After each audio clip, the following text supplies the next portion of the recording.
에릭 라멜라가 마침내 토트넘을 떠납니다. 목적지는 스페인. 이채로 온 게 이게 라멜라가 주인공인 이적이 아니에요.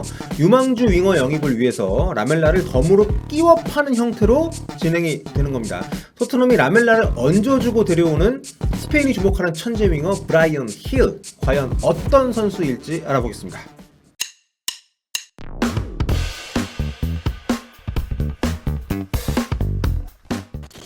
안녕하세요, 볼리TV 성혁입니다. 토트넘 필드 플레이어 가운데 최장기 근속자죠. 에릭 라멜라가 마침내 토트넘에서 떠나게 됐습니다.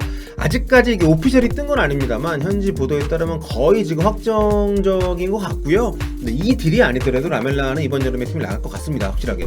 자, 2013년 여름 이적 시장에서 AS 로마로부터 영입을 했죠. 와, 벌써 8년이나 됐네요. 지난 몇 년 동안은 사실상 백업 멤버였습니다만 그래도 한때 손흥민 선수의 라이벌이기도 했었던 선수죠. 자, 그렇다면 이 급여 비싼데 부상도 많고 경기력도 들쭉날쭉한 라멜라를 과연 누가 데려가느냐? 그건 바로 스페인의 명문이죠. 세비야입니다. 그런데요, 이게 정확히 말하면 세비야가 라멜라를 사간다기보다는 그 선수가 이제 바이아웃이 3,500만 유로거든요. 그런데 토트넘이 2,500만 유로만 내면서 그 차액 1,000만 유로 정도를 라멜라를 끼워주는 조건으로 내질 않는, 현금을 내지 않고 브라이언 힐의 가치에 비해서는 현금을 굉장히 적게 주고 데리고 오는 셈이죠. 미안한 얘기지만 라멜라 신세 참 처량하죠. 토트넘이 라멜라를 얹어주면서 데리고 오는 선수는 2001년생 윙어입니다. 브라이언 힐. 만 20의 어린 유망주입니다. 근데 어린 나이에 비해서 경험이 굉장히 풍부한 편이에요. 세비야 소속으로 2018-2019 시즌에 1군 데뷔전을 치렀고 데뷔골도 넣었습니다. 지난 시즌에는 이제 1부 리그인 에이바르로 임대를 가서 뛰었는데요. 팀의 주전이자 핵심적인 공격수로 활약을 했습니다. 공격 포인트는 4골 6도움 10개를 기록을 했는데 이게 워낙 팀이 약체이기 때문에 작은 숫자가 아닙니다. 참고로 에이바르가 지난 시즌 프리메라 리가에서 이제 최하위를 기록을 하면서 2부로 강등이 됐는데 지난 시즌 리그에서 이 팀이 넣은 전체 득점이 29골밖에 안 됩니다. 그 중에서 10골을 이제 힐 선수가 직접적으로 관여를 한 거니까요. 기본적으로 왼발 드리블, 또 패스 굉장히 뛰어난 선수고 양쪽 윙을 다 볼 수가 있습니다. 토트넘에 오게 되면 손흥민 선수의 백업이나 아니면 지금 오른쪽 윙어는 뭐 가레스 베일도 다시 레알 마드리드로 복귀를 했고 뭐 베르벤이나 뭐 루카스 모우라나 이런 선수라고 경쟁을 할 수 있는 경쟁력이 있는 포지션에서 뛸 수가 있게 되는 거죠. 그래서 본인도 굉장히 지금 토트넘행을 원하고 있다는 보도가 나오고 있어서 라멜라도 토트넘을 떠나고 싶어 하기 때문에 이 딜이 굉장히 빠른 시간에 오피셜이 뜰 것이다. 이런 전망들이 나오고 있습니다. 자, 유튜브에 이 선수 하이라이트 영상이 많거든요. 브라이언 힐, 그러니까 브라이언의 힐이 그 GIL입니다. 이거 입력해서 보시면은 영상 많으니까 한번 좀 보시길 권하는데 이 친구 테크닉이 굉장히 대단합니다. 예, 드리블, 뭐 크로스 좋고요. 탈압박 기가 막힙니다. 현지에서는 뭐 네이마르랑 비슷한 스타일이다 이렇게 얘기를 하는데 저는 메시 느낌이 나던데 감히 메시하고는 현지에서는 비교할 생각을 못해서 그러는지 네이마르랑 닮았다는 얘기들을 많이 하고 있습니다. 얼굴은 약간 이스타를 닮은 것 같기도 하고요.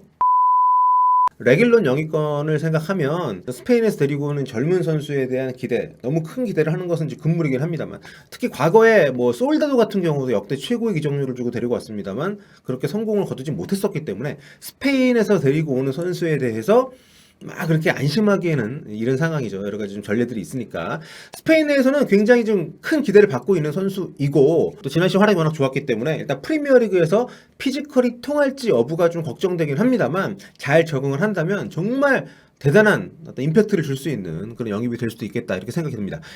지난 시즌 에이바르에서 활약이 제가 좋다고 말씀드렸는데 그 덕분에 지난 3월이었죠. 루이스 에니케 감독이 스페인 A대표팀에도 소집을 했어요. 국대 데뷔전도 치렀습니다. 에니케 감독이 이제 월드컵 예선, 그리스전에는 교체로 출전을 시켰고 조지아전에는 선발로 출전을 시켜서 이제 45분 출전을 했습니다. 지난 6월달에 이제 유로 2020을 앞두고 스페인 대표팀이 이제 리투아니아하고 평가전을 했는데요. 이때도 이제 교체로 출전을 해서 A매치 첫 도움을 기록을 하기도 했습니다. 근데 이 경기는 스페인 대표팀이 이제 코로나 문제 때문에 격리를 해야 돼서 A대표팀 선수들이 출전을 하지 않고 21세 대표팀 선수들 위주로 이제 치러졌던 경기이기 때문에 형식적으로는 A매치지만 사실상 A매치가 아닌 뭐 그런 경기이긴 했습니다. 바르셀로나에서 영입을 추진 중이다 이런 보도들이 지난 봄부터 좀 나왔던 선수인데 토트넘 입장에서는 굉장히 잘 데리고 왔다고 개인적으로 생각이 되고요. 노리는 팀이 굉장히 많았던 선수로 알려져 있기 때문에 자, 이번에 새로 선임된 파라티치 디렉터가 진행한 이적으로 알고 있고요. 그러니까 우리 돈으로 약 340억 원 정도를 이렇게 주고 여기 라멜라를 얹어주는 조건인데 라멜라가 사실 토트넘 계약이 1년이 남아 있습니다. 그래서 이적 시장에서 이번에 지금 거액을 받기가 쉽지 않죠. 나이도 이제 29살이고 주급도 굉장히 높은 편이기 때문에 토트넘 입장에서는 굉장히 적절한 시기에 아주 좋은 딜에 끼워서 잘 내보내는 거래가 될 수 있는 굉장히 좀 저는 아주 영리한 거래라고 생각합니다. 작년에 이제 베르베인을 400억 원 주고 데리고 왔었고 레길론 이정료도 400억 원이고요. 30살의 도어티도 이정료 이제 250억 원에 데리고 왔던 걸 생각을 하면 이번에 2001년생의 브라이언 힐을 이 돈 주고 데리고 온다는 거는 저는 굉장히 이건 잘한 영입이다 이렇게 봅니다. 뭐 둘 다 서로 이 이적에 대해서 만족스러워 한다고 하니까요. 뭐 힐이 됐든 라멜라가 됐든 개인 조건 협상에서 너무 좀 까다롭게 자기 그 주장을 관철하려고 하지만 않는다면 빠른 시일 내에 마무리가 될 것 같고, 자 브라이언 힐 지금 스페인도 아니고 영국도 아닌 우리랑 아주 가까운 곳에 있습니다. 바로 도쿄에 있는데요. 스페인 올림픽 대표팀 소속으로 지금 도쿄 올림픽에 참가를 하고 있습니다. 지난 주말 일본과 스페인 대표팀 평가전이 있었습니다. 경기는 1대1로 끝이 났는데 전반전은 일본이 좀 주도를 했었고 후반전에 스페인이 교체를 좀 많이 단행을 하면서 분위기를 많이 가져왔거든요.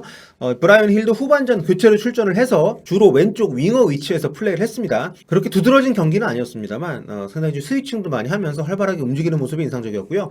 그나저나 이번 스페인 올림픽 대표팀은 정말 대단합니다. 이날 힐이 이번에 그 유로 2020에서 스페인 공격 천병으로 뛰었었던 다니 올모를 대신해서 투입이 됐는데요. 함께 뛴 선수들의 명단이 뭐 아주 어마어마합니다.